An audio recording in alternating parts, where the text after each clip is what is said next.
Ce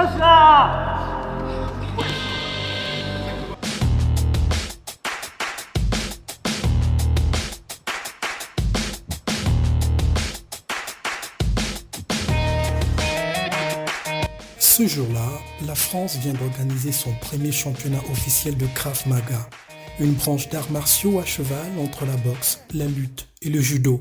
On ne sait pas ce qui va nous arriver.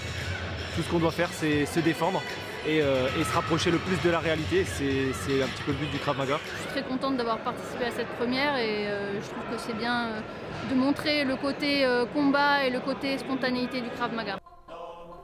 Le Krav Maga est basé sur des réflexes et la rapidité d'action. D'origine israélienne, il est d'abord perçu comme une méthode d'autodéfense. Sans doute la raison pour laquelle elle s'est vite répandue dans la rue, au cinéma et même les jeux vidéo.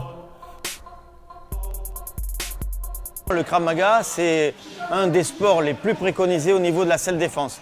Donc c'est plus une méthode d'autodéfense qu'un art martial ou un sport en général. Voilà. En principe, les gens viennent là pour apprendre à se défendre, pour avoir vraiment des petits gris-gris, on va dire, pour la rue, pour se défendre de toute situation, aussi bien hommes, femmes, enfants. Parmi les techniques d'autodéfense, il y a 2 situations de combat et à chaque fois, les méthodes enseignées requièrent les mêmes exigences. Un combat se passe en 2 manches gagnantes. Première manche avec une arme. L'agresseur choisit son arme, ou le couteau ou le bâton. Je prends le bâton, j'ai 10 secondes pour lui mettre autant de coups de bâton, mais aussi pourquoi pas des coups de poing, des coups de pied, coups de genoux, etc. L'adversaire est noté sur sa façon de se protéger efficacement. C'est-à-dire s'il a pris 2 coups de bâton à la tête, on estime que dans la rue, il aurait été KO ou plus, et donc il aurait perdu le combat. On attend que les 2 soient passés en défenseur et en attaquant, 10 secondes chacun. Ensuite, la deuxième reprise se fait main nue, principalement sur du point-pied, mais on peut frapper également avec les coudes, on peut faire des saisies, des projections, etc. Ce que je vous préconise, c'est de faire soit un travail avec les 2 mains, et on s'adapte ici, que ce soit là ou en revers, hein, pareil, je viens de travailler avec les 2 mains, soit opter pour la protection. Je protège ma tête, ok, et là je suis à distance, je risque d'avoir mal quand même, donc je casse la distance. Je protège la tête et je rentre au corps à corps. Une fois que je suis au corps à corps, je frappe. Okay.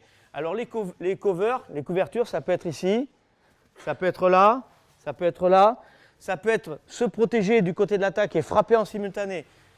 On sait qu'il y en a 90% de droitiers, donc je vais opter pour la protection au côté gauche, puisque j'ai un droitier en face, et je viens frapper en simultané au niveau du visage. La discipline est encore en pleine expansion en Europe et dans le reste du monde, pratiquée dans environ 60 pays. Mais elle est née grâce à cet homme, Imit Lichtenfeld, un ancien agent des forces de défense israéliennes dont la motivation était de protéger la communauté juive à l'époque de la montée du fascisme. Nous sommes en 1930. Très vite, ces méthodes ont connu du succès auprès de nombreux services de police et forces militaires dans le monde. Malgré la multitude de branches du Krav Maga créées par les anciens disciples du grand maître, la discipline fait son chemin. Près de 10 000 licenciés en France et une présence remarquée dans les 4 coins du monde.